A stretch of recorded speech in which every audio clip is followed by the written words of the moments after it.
All right, welcome everybody. Welcome back to the Jiu Jitsu Mindset. My name is Pete Deely, and I'm without my professor Lucas Hubo. Duties have called, and he is away for the interview. So the interview won't be as good as it could be, but I'm going to do my best regardless. Fortunately, though, in our coffee world, submission coffee is still not classified as a performance-enhancing drug. So, those of you competing, you can still get it should you choose to. We've had amazing good fortune in this project, our Jiu-Jitsu Mindset podcast. We've got to talk to extraordinary people and people who have impacted Jiu-Jitsu in a lot of different ways over a lot of time periods, and that good fortune has continued to today. So, Professor Matt Arroyo, thank you so much for making time for me. I'm so glad you're here. Yeah, thank you for having me. I'm excited. This is great. And if you're wondering if that voice sounds familiar, chances are you have heard him because he has been heard many, many times and seen many, many times on social media. So, Professor Matt comes to us with a lot of people kind of aware of who he is. And Professor Matt, as I prepared to talk to you today, I'm more than 10 years older than you, and I was just thinking about, like, when you come to people, you come to them where they are at the moment, but their life Sure. has all these different kind of chapters along the way. And um, I was thinking if this is 2007, 2008, we're probably having a conversation that's different than today. We're talking about your professional fighting career and what that means and all the rest of it. However, I come to you, my beginnings of getting to know you come as a teacher. And so all these things lead up to you being the teacher you are today. However, for me, it's a story told backwards. When I Sure. when I listen to you, I feel like it's not just about the techniques of jiu-jitsu, that underneath your instruction is a set of values and set of things that you're trying to improve the world, adjust the world in some way. So that could be my imagination and desire, or it could be accurate. So I'd like to just ask you first, in your instruction, in your teaching life, what are you trying to convey beyond just improved technique? Yeah, no, I've been on a personal development path since I was probably 20 years old. My uncle Jimmy, who I put in a couple of my stories a while back, gave me a book when I was 20 years old. I was in college and I went to visit him in New York, and we are in his room just hanging out, and he gave me a book. He's like, "You should read that." And I'm looking at it and I'm like, "Yeah." I just didn't like reading. Like in high school and in college, you're like, they're giving you these books that don't really matter to you and you don't care about them, but you're forced to read it. So Right? reading was negative, had a negative connotation. But he's like, no, that's because you're reading the wrong stuff. He's like, read this. Okay. And he just handed me the book. He's like, just start reading it. And I'm like, fine. And I always looked up to my Uncle Jimmy. He was very successful and everything. So I was like, screw it. And it said, Rich Dad, Poor Dad. So Okay. I started putting the pages up and I'm like, that's interesting. I could relate. That's cool. And then all of a sudden I was and, like, we didn't talk for like an hour because I'm just reading, and he's like, all right, well, so he started looking at one of his books and Right. devoured most of it, like half of the book right there in that hour. And I was like, wow, this book is amazing. And it's not Right. just that. There's a million amazing books. I just didn't know that they existed. I Sure. just thought books were just for college and high school and just crappy books, Right. fiction stuff and whatever. So I read that book and I was hooked. I started buying books and reading and going Mhm. to seminars and learning just different things about. I went to Tony Robbins. So for me, I love including mindset stuff, just like your podcast, the Jiu Jitsu mindset stuff, psychology, Right.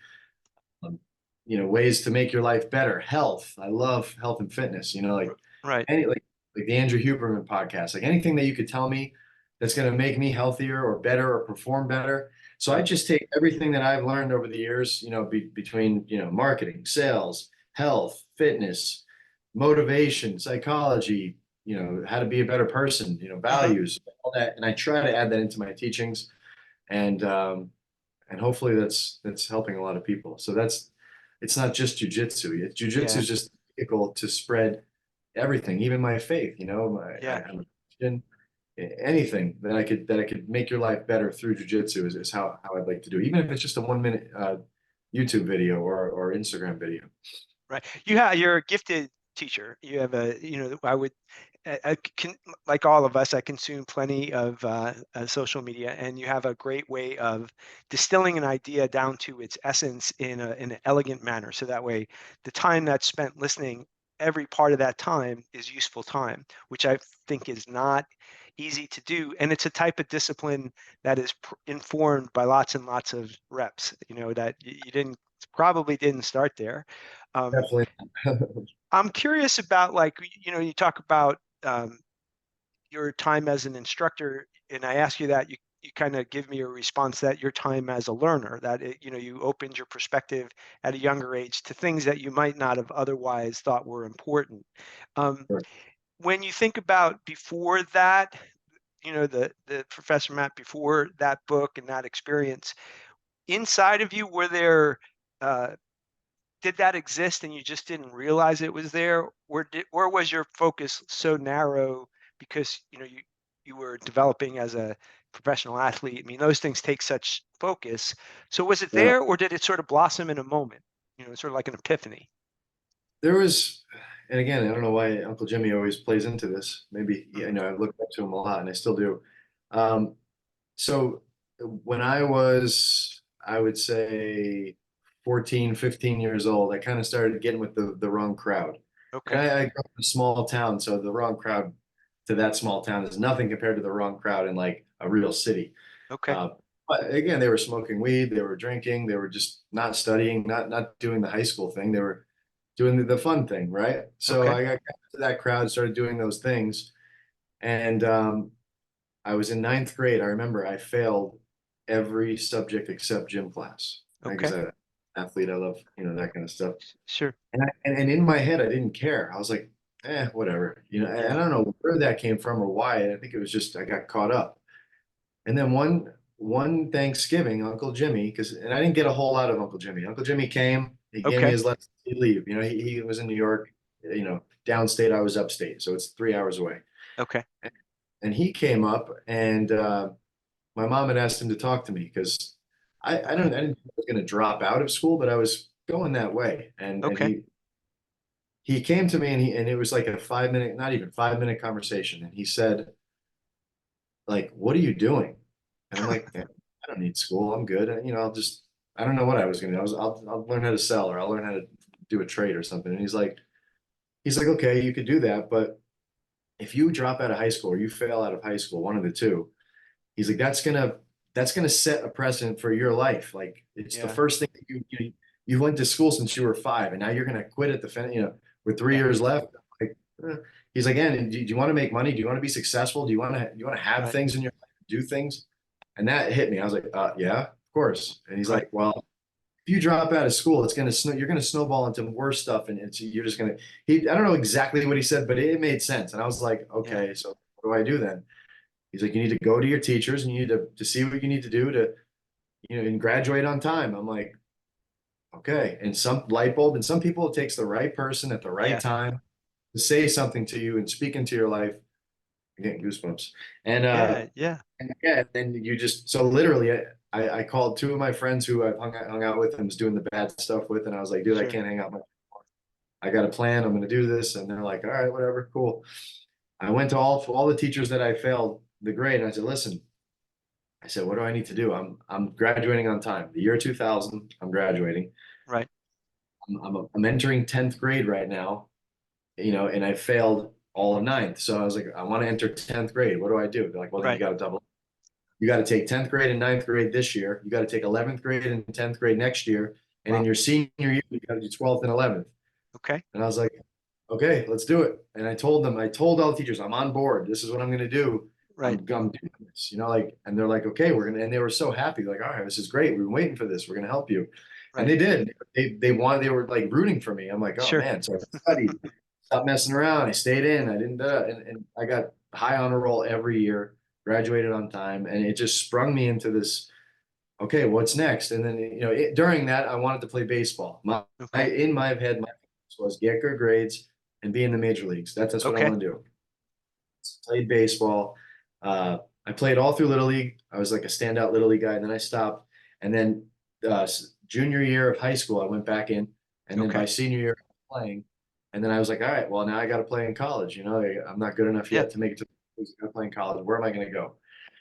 So my whole point is this propelled me into like different things, right? Like, so I was always driven. I was always driven. I always wanted to do something. Like I always had a focus, a singular focus. Okay, I got to get good grades, and I want to be a baseball player. And then I went to University of Tampa, which weirdly enough is like 200 feet. That's my Okay. building right now. Okay. So I didn't go too far. So anyway, I went to University of Tampa. Uncle Jimmy, he flew me down and helped me out and showed me these different schools where they were, baseball and all that. And I fell in love with the University of Tampa. I went there, played baseball for a couple of years, and then I decided it's not going to happen. I'm not gonna make it to the majors.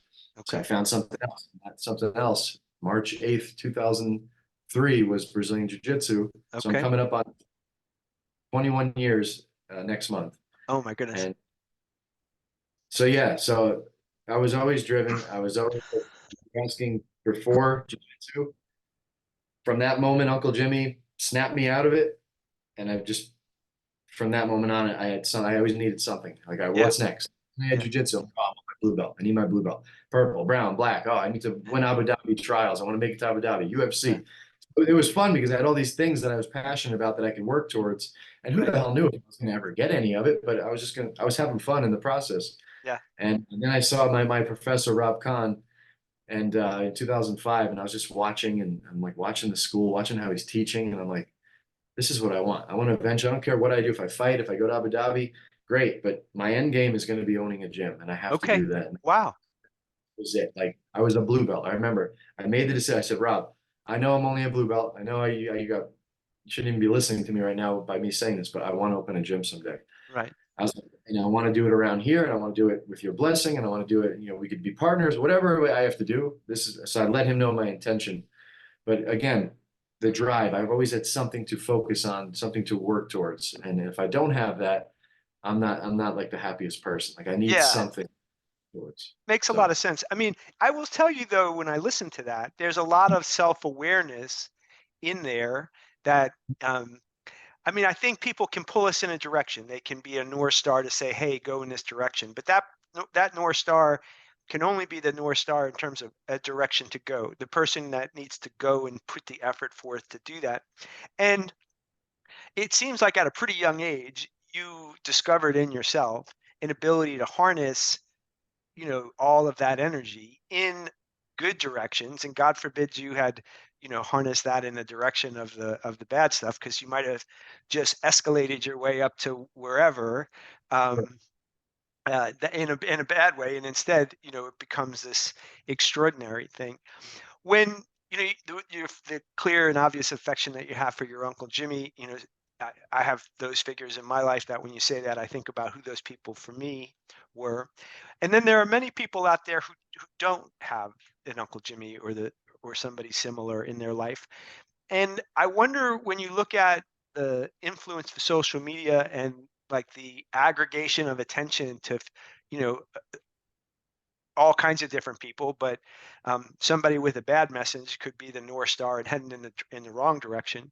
I mean, as sure. somebody who is attracting a lot of attention and bringing good things into the world, what's your opinion about the landscape? Do you think it's generally that we're seeing good things being brought to people's attention, or things that are hurting people?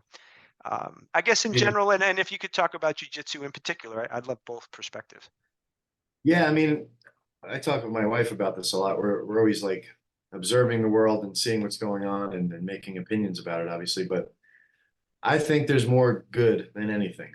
I Yeah. do. I truly believe it. Like you see a lot of the bad stuff now that the internet's around and you got social media and you can just post videos of crazy stuff that happens, but we're not seeing all the great stuff that happens, all the great people out there. I That's think right. there's more evil people. I think it's almost like 90-10 or 95-5, Nice. like good stuff and goodwill and goodness, and you see good deeds, Yeah. and then Nice. the 5% gets all the spotlight, right? Like Yeah. the 5% murders, the killers, the whatever association are for political views, all the bad stuff they do and the bad. Again, I would be stupid to not think there's evil in this world. There's a lot of evil, right? Sure. Evil people, there's evil corporations, there's evil government people, like politicians. There's in the music industry, in the movies, there's evil everywhere, right? But Right. I see so much more good. I really Yeah. do. The same thing in jiu-jitsu, right? Like Okay. they're the coaches who take advantage of the women students and try to like manipulate and pedophile coaches who raise up these little girls until they're Mm, teenagers, go after them, like just crazy stuff. Oh my gosh, that's like 0.0001% of the people I've yeah. met. Yeah. Like the coaches are only giving good, like everybody who does something big, they're always like, oh, my coach helped me with this, my coach. I think there's just so much more good. And jiu-jitsu could be like a microcosm of the world. Like it's got to be like 99% good. And Yeah. there's a 1% that gets the spotlight because you hear about it. You hear about the news. You don't hear about all the great stuff Yeah. instructors do for students and how jiu-jitsu is helping people lose weight and get confidence and all that. You hear Right. about the one idiot who took advantage of their student Yeah. and it's just ridiculous. But yeah, I think it's got to be in the 90s good and in the very like single digit bad. I'm gratified to hear you say that just because it reminds me of a few things that has been said to me over the years. Like as a kid, my mom would say, "Look, nobody's going to turn on the news and have the newscaster say today 50 million parents hug their kids. Everything's Yeah. good. Today, some dads made breakfast for their sons. That's not you're not going to ever get that. And as I was being in a world like, well, what is the world made up of? Like, what is the percentages there? And then there was a guy, right, particularly famous in the 70s, but certainly lived on in fame well past this guy, Wayne Dyer, right? And he had a Yeah. story. Yeah, you're familiar with Wayne Dyer. So Wayne Dyer had this story that always stuck with me that was like this lady walks along and she sees this guy on the beach and she said, "Look, I'm new in here. I just moved down from out of town. What are the people like around here?" And he's like, "Well, what were they like up by you?" He says, "Oh, they were sweethearts. Those people were all terrific. I love them. The community is wonderful." He says, "You know what? I think you're going to find the same thing down here." And that person goes along. And the next person comes along and says, "Hey, you know what? I'm new in town. What are the people like around here?" And he's like, "Well, what were they like up there?" He says, "Ah, they're mean, terrible people. Just they were just selfish and just awful." He says, "Well, you know what? You're probably going to find the same thing down here." And so I think like your disposition about like, well, what do you expect out there in the world has a lot to do with what you experience, in my opinion. So it's gratifying to know that that's your perspective because I think sadly we're getting more people feeling like the numbers are flipped.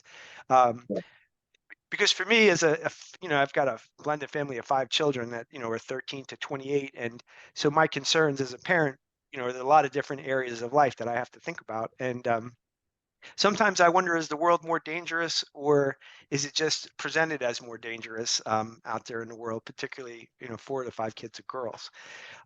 So I think about that a lot in this dynamic between things that go on online and things that go on in person. I'm curious, as particularly as an instructor and someone that's got, so many people that have watched you, listened to you, what's the interplay between how you conduct your instruction in person and people may come to you now and have preconceived ideas about what you expect or I mean, whatever they may you may not come to you as a stranger, but to you, it'd be the first time you ever saw students that might have been watching you for a year or something.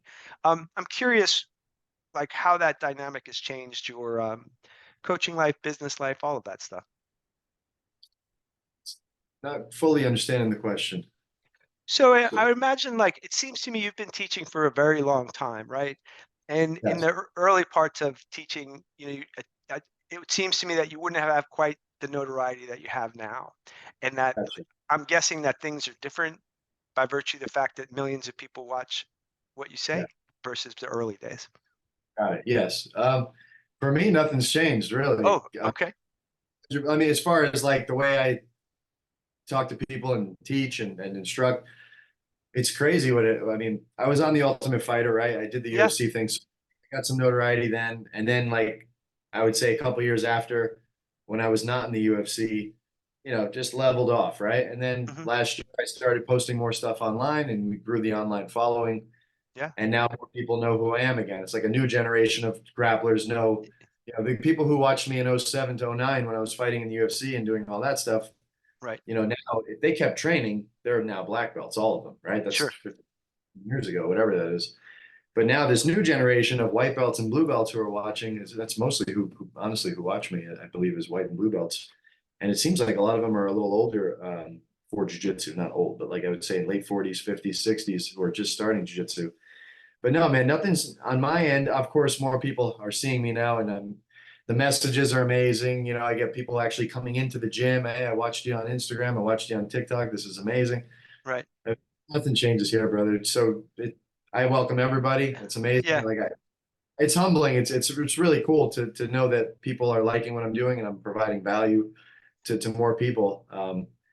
But um, but yeah, no, it's pretty cool. It's very cool. Like just to Yeah. know that people are influenced by what I'm saying. And Yeah, I mean, that's why I reached out to you. I mean, when I consume, I think a lot of people in the space providing information, and you have a very grounded kind of sensibility. So not only does it feel like, quality advice, instruction, as far as the techniques go, comes across um, as from somebody who's like grounded in who they are. Because when I think about, as I was looking at your UFC days, and I was trying to imagine what it might have felt like to have, early in your life, you get this attention, then that attention, to some degree is lessened, or if it went away, but it certainly had to have been less when you're on TV and all the professional things. And now, like, as you talk about this return, but it sounds to me like regardless of whether there's a million eyeballs on you or not, you're feeling very much like just who you are.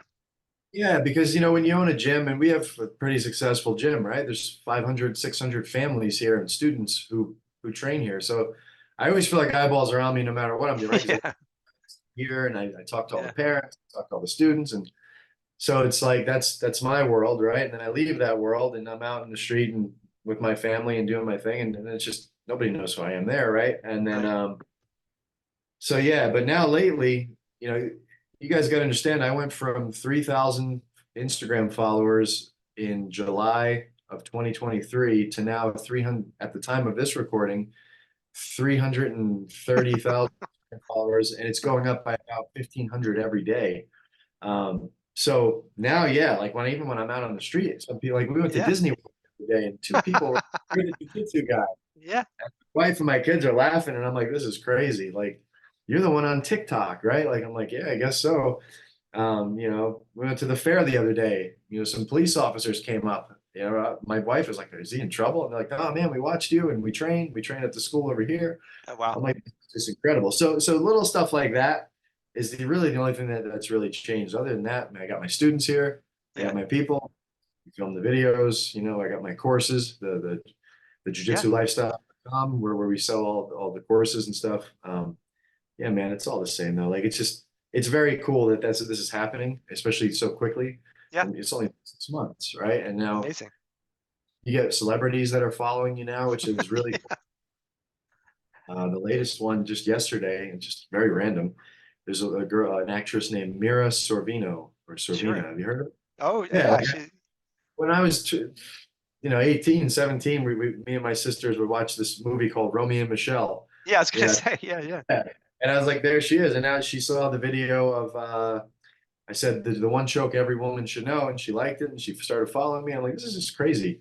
Yeah. Uh, like different people, different influencers that I follow, and I'm like, man, Yeah. like Bedros Keuilian, right? This guy, uh, I've been following him for business and success tips for a Right. decade, and he buys one of my courses, and now we're connected. Like, Yeah. and we're gonna do a little business together. He's got this awesome supplement company Nice. called True Supplements, and he's got this awesome brand. Fuel Hunt. He has Right. all these businesses, and I'm like, and now we're gonna work together. Like, so cool Yeah. opportunities like that, and just meeting people that you probably would have never met and Right. connected with. Yeah, so I'm having fun with it. It's Yeah. awesome. Yeah. Well, as they Dude, say, like the yes, man, hardest. this podcast, right? Like, Oh, yeah. if Yeah. I Right. if I Right. wasn't Yeah. out there, that wouldn't have happened. No, So it's that's pretty true. cool. Yeah, and by the way, No, like Mira Sorvino, her dad's Paul Sorvino, who's a famous oh, actor also. If you remember, I think it was in Goodfellas, he plays, one of the main older guys in that. So that's a interesting find. Who knows what other Hollywood stars may come out of that. I so I'm pretty sure I could talk to you like all day. So I'm going to try to be respectful and what I'd like my last question to be, I'm going to put it in the context of like when we were talking to Pedro Sauer, he he mentioned like this notion of like, look, when you meet people at the highest levels of jujitsu, they've often had like the bad parts of their personality and kind of squeezed out of them. Like it just seems to require for you to be great at jujitsu a certain common disposition of humility and, for lack of a better term, sort of goodness. And so I'm one of those new guys. I'm 53-year-old blue belt, right? So I don't have like a long point of view on this. But in doing this podcast now for about 2 years and having a chance to talk with extraordinary people like yourself, I am really struck by how similar the people who are the best at the sport, the keepers of the culture, the innovators, seem to just be really terrific people. So I guess my question to you is, do you agree with that? And then the second kind of follow-up question is that, do you have a story or a favorite story, because I'm sure you have many stories, of like having perceived how jujitsu changed somebody in a dramatic way? So I just started thinking about when you were saying that a story. If you don't know who Marcelo Garcia is, if you're watching this, it's because you haven't trained long enough. Because when I started training in 2003, it was the year he won his first Abu Dhabi. And if you don't know what Abu Dhabi is, it's like the Olympics of no-gi jiu-jitsu. The best of the best every 2 years meet up, and they have to qualify and all that. So in my first year of jiu-jitsu, I watched the Abu Dhabi '03, and he was only like, no, it's 20 something years old, low 20s. And he goes in and arm drags, takes the back of everybody, and just rear naked. Like the arm drag wasn't even a thing. He arm drags, gets to the back, puts the rear naked choke in on some of these legends. And Hmm. it's just a kid, Right. and he's killing people, and he wins Abu Dhabi. And I'm like, I started paying attention. I'm like, this guy's going to be good, or he already is good. He's going to be amazing, right? He Right. wins again, wins it again. He wins it 4 times. And now I'm a brown belt. It's 2009, and um, I I was done with fighting. UFC is done. My focus is off that. I want to go back to jiu-jitsu only. Okay. And I heard this man, Marcelo Garcia, was teaching out of Florida, like Okay. 4 hours from my house. And I'm like, okay. At this point, he's one of the best. He is the best in the world. He's like in the top three, like Roger Gracie, him, and maybe somebody else. He's 4 hours away. I call up. I say, I'd love to do a private lesson with Marcelo Garcia. All right. And they're like, yeah, it's $300. And I'm like, so I was like, okay, at that time, that was a good amount of money to me. And I'm like, okay. But then I thought to myself, that's Michael Jordan of Yeah. our sport. Right. Yeah. I could call up Michael Jordan's manager and say, hey, I'd love to do a private lesson with Michael Jordan in basketball. How much is he available and how much is it? Yeah, sure, he's available. $300. Who Right. wouldn't do it? Like, you would just drop what you're doing and run there, right? If you had Right. to. So this is ridiculous. I'm going once a month. I'm going to budget it and just go once a month. So I did. So I think February of '09, I went down there, met him, shook his hand. Nice to meet you. Just the nicest man you've ever met in your life, the most humble man you ever met in your life. I started training with him all year, once a month, once a month. I was learning all of his stuff. I was getting better. He was Wow. destroying me on mats. Every roll was a little bit better, a little bit better. And I was a brown belt all year until December. I got my black belt in '09. And then I got some bad news. I got a message saying Marcelo's moving to New York. I'm Oh, like, yeah. well, again, I still have my own coach, Rob Kahn, but this Sure. was just stuff. And at that point, I was a brown belt, so I learned a lot of the stuff Rob was teaching, and I had it in me. And I just wanted to find some different stuff. And I knew Marcelo was both of our heroes at the time. We were like, even Rob was like, man, that's the guy. That's the guy. Right. I'm Yeah. like, Yeah. oops. Anyway, I bring him in back in, and then I end up opening a school. I bring him in to do a seminar in 2011. And this is when he's at the height of he had won 4 Abu Dhabis, whatever. He's about to do another one. He comes in for a seminar, and I said, Marcelo, at the end of the seminar, would you mind if this is before podcasting was cool, right? Can I do an interview with you? I just want to film it, Right. right? Yeah. YouTube, whatever happens, what happens.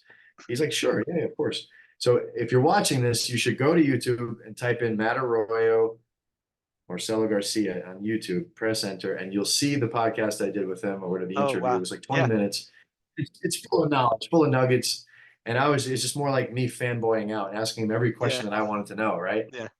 And one question I asked him, so the whole point of this whole story is I Right. said, one of them was, why are you so good? Like, no, I said, how are you so good? Because if you guys watch him, it's like magic. Like if you roll with him, Yeah. it's even worse. You're like, how Yeah. is he getting the moves? I know what he's doing. I can't stop it. His Right. timing, everything was just perfect, right? So he laughed. The first thing he did was laugh. He laughed really. He's like, oh, yeah. And he said, I don't know that I'm that, like, no, this is the best in the world. And there's no like Yeah, right. It's not subjective. Yeah, he was the best at that right. moment, right? Like I don't know that I'm that good. I just believe I love it more than anybody else, and it makes me want to train it more than anybody else. That's And I can train interesting. it for longer periods of time. I don't know that I'm that good. And I'm like, no, you are that good. But okay, I like, So then like I thought about that question and that answer for like a week, and I'm like, is he this good? Is he humble because he's the best in the world? Or Right. not get to be the best in the world because he was humble first? And I know the answer. He had to be humble first. He had Yeah. to have that open mind, like I'll learn from everybody. I'm not even that good. Be the Yeah. white belt, no matter where you are, learn. And that's how he got that good. And he never changed. He's the same guy Yeah. now as he was when he was coming up. And he loves it just as much. And luckily now, I just spoke with him. He had stomach cancer. Yes, So yes. he beat stomach cancer, and now he's back out teaching seminars. And I heard Oh, about it, and I texted him like, Marcelo, I know you don't, because back he didn't do a lot of seminars. Like he was doing fine, right? right. But now he's back. He's like this is like his coming back out into the jiu-jitsu world, and Okay. I booked him. He's coming March 27th. Okay, And I'm excellent.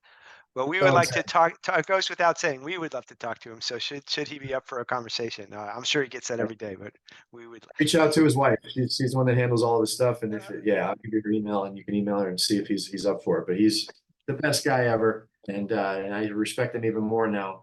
He beat cancer. He's yeah, had a good the whole time. He was smiling the whole time. Man, like this guy is amazing. But anyway, but my whole point is, you got to be like that to get as good as him. And I wouldn't even put myself in the same class as him when I talk about how good he is. But there's no way to get to that level without that mind. Like he said, it squeezes all the crap out of you, yeah, and it makes makes it so you have to be that way. And if you're not that way, you got to be that way if you want to be that good. Unless you're Gordon Ryan, then he's the exception. yeah, yeah. I mean, and so it'd be interesting in terms of what the future holds, because everybody that I feel like I've become encountered with, of what I consider the current group and older, so everybody who's brought jujitsu to this moment, that commonality of humility, kindness, sort of a very open approach to people, not guarded, has been interesting to experience. When I have a friend who's coached many, coached in the NFL and coached in a variety of like professional circumstances, and sometimes we'll joke about this expression, don't meet your heroes, because they're not always what you think they'll be. Um, and so it's been an interesting thing for me to find this strain of commonality that fits in with what you're talking about with Marcelo in the group. So at this point in my life, and this point in my exposure, it does seem to be among the most unique things that a person can do to lead them to be a certain type of person. Um, so, and I hope that I'm accurate about that, and that turns out to be true for the rest of my time in jiu-jitsu. For sure, for sure. But yeah, I was talking about Gordon for a second. About him, I would say because I met them both. I've rolled with both of them. I know, Right, but I guess I have to take that back a little bit because when he is training and he's not in the spotlight, when you're trying to be the persona he's being, which is helpful. He's got a lot of eyes on him, and it's helping right. him matches and become what he has become. In training, I'm sure he's open. He has to be, right? You can't get Yeah, as good as he is without looking at John Danner as right. his sole guy and then opening up his brain saying, fill me up. Like, well, what do I need to do? Like, you Yeah, have to have it, even if you're someone who talks trash and says bad things about people while you're going up for a match. Like he has sure. these matches. Like, it's just he's building it up. He's being a good marketer, is what he's doing. Some people don't like him, some people do.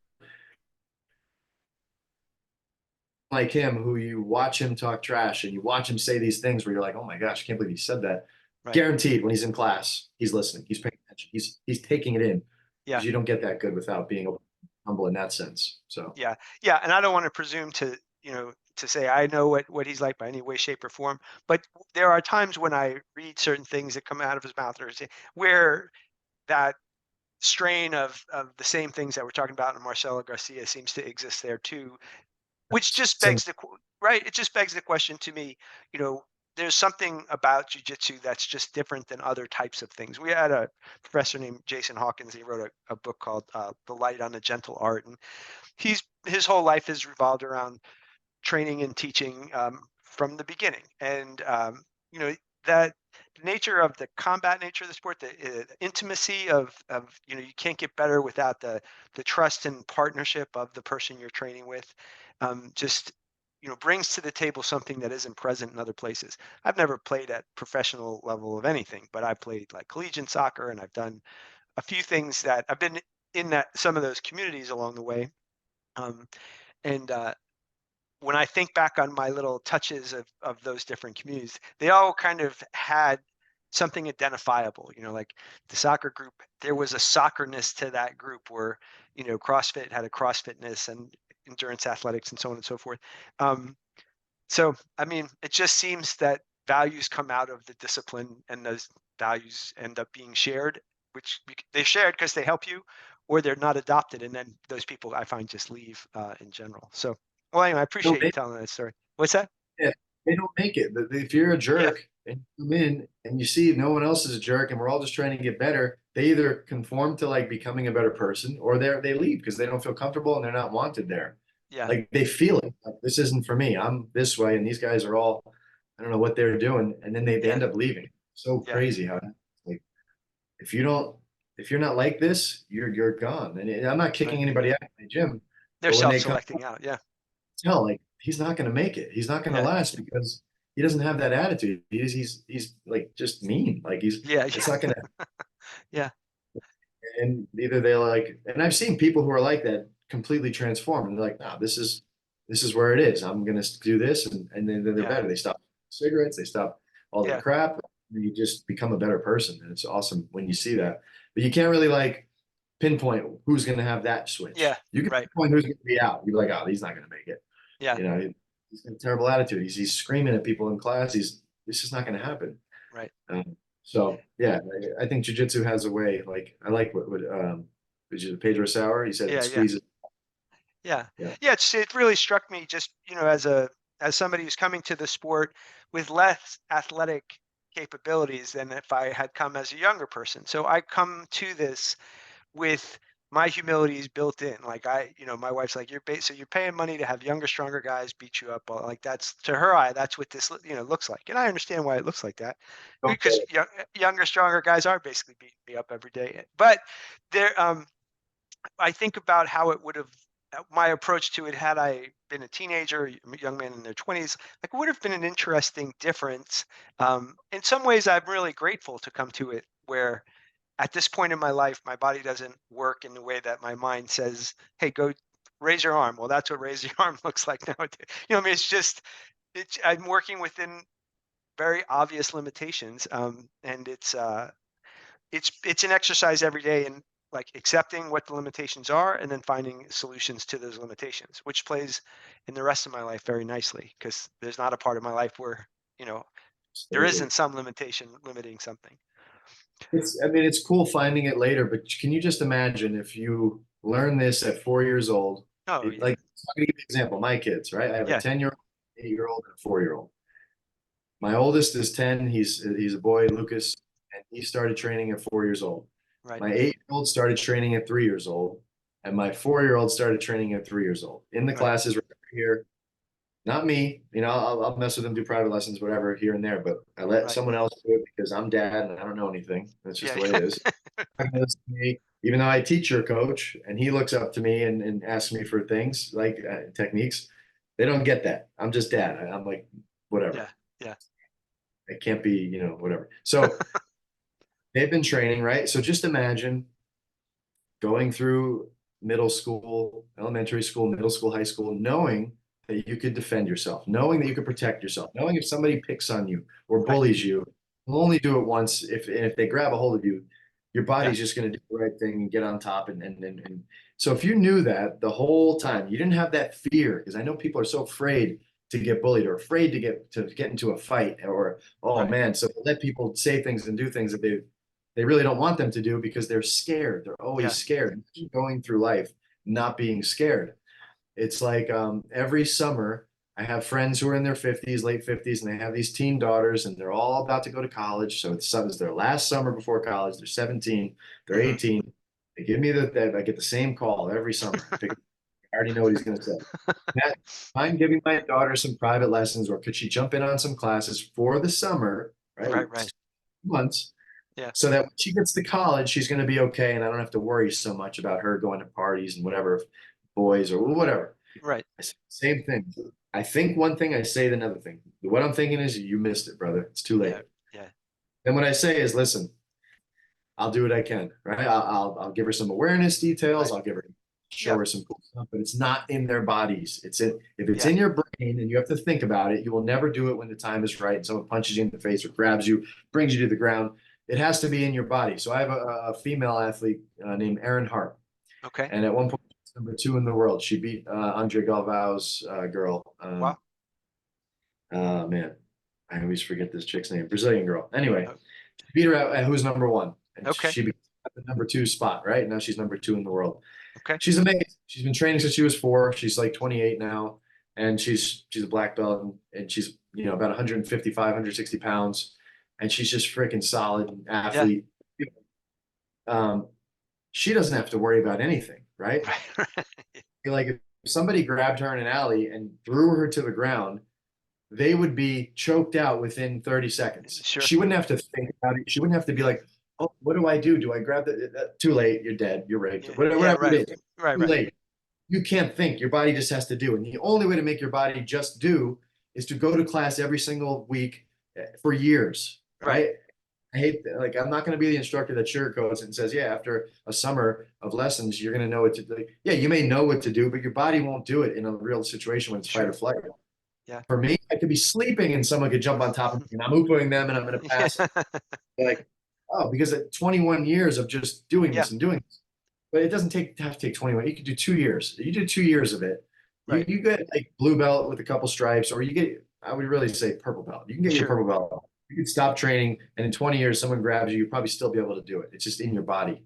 Yeah, So for someone who's watching this who doesn't train or who has daughters or sons or whatever, get them in early. Don't make it a like, you have to do this and this is what I expect of you. Don't make yeah. one expectation. Get them in and Right, have them exposed, even if they're 4. Like, they're not going to learn crap when they're 4, but right, get them right. exposed. When they Yeah, see someone mounted on another person, they shouldn't be like, "What's that?" They should be like, "My kids walk by me like sweating and like bleeding out of my ear, and like they just walk by. They don't even look twice. It's right, right. nothing. It's so normal to them.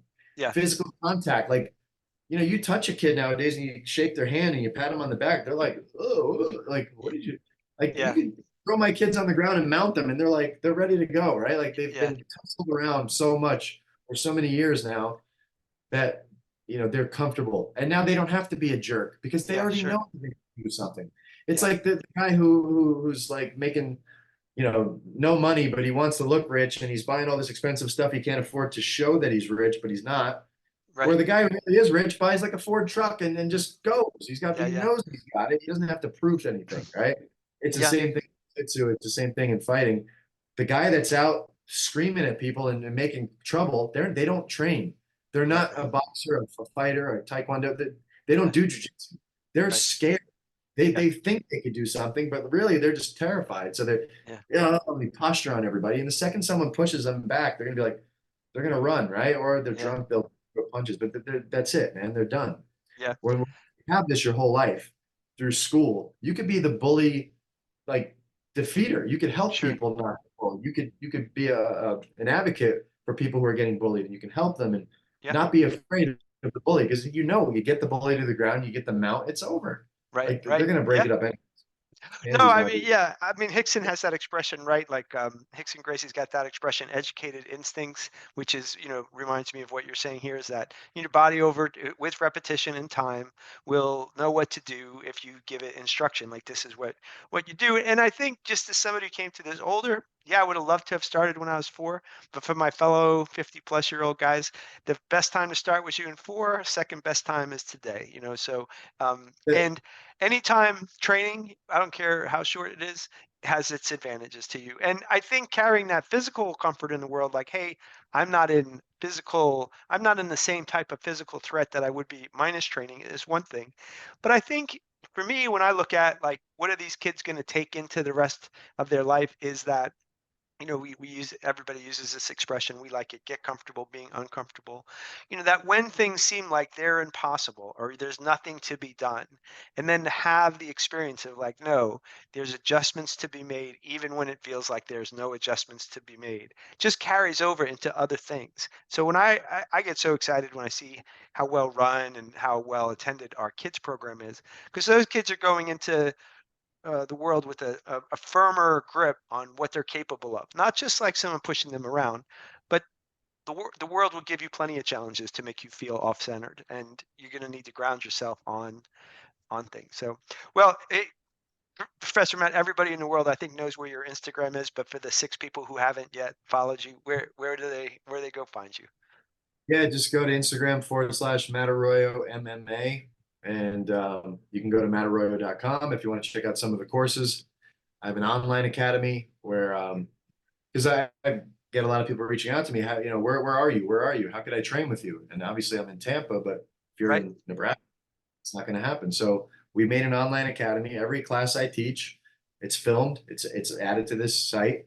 right. Uh, it's $17 a month, which I feel is too cheap, but we'll be up in the price soon. But as of right now, that's what it is. Okay, And you learn right there, mattarroyo.com. Click on Online Academy, and you can check it out there.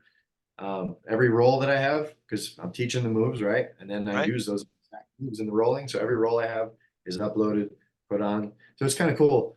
Is if I was like, oh, I want to see what I was working on 2 years ago, I could go Yeah, 2 years ago, see them, watch me roll and be like, oh yeah, that's when I was working on that or this. But yeah, other than that, yeah, just I appreciate everybody who's listening, everybody who follows. And if I can add any value to your life, I'm grateful and appreciate everything. Professor, that is so great. Yeah, thanks for spending time with us. Thanks, brother. Appreciate it. See ya.